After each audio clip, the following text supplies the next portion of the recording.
坐長途機，坐商務客位梗係正啦，仲要係新西蘭航空嘅豪華商務位，有大量嘅靚酒供應。喺座位嘅獨立熒幕度已經可以揀酒，選擇實在太多啦，唔想自己揀，仲有專人幫你推介。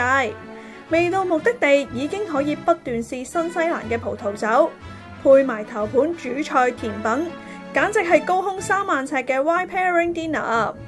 飲飽食醉，睇多套最新電影就可以瞓啦。商務位嘅座椅就可以變成一張平躺嘅床，攤落去好快就瞓得着啦。但係打平瞓唔止係商務艙嘅專利，新西蘭航空嘅經濟艙入面有 Sky Couch，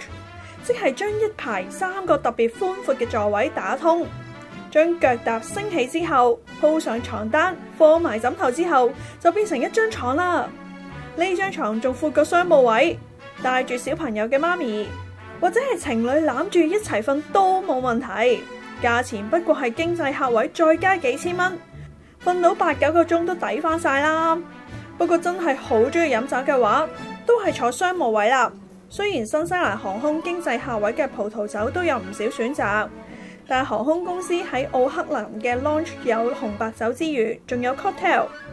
飲下食下 hea 下，再用10足5星酒店 SPA 嘅沖涼房洗個白白再上機，字典入面再唔會有舟車勞頓呢4隻字啦。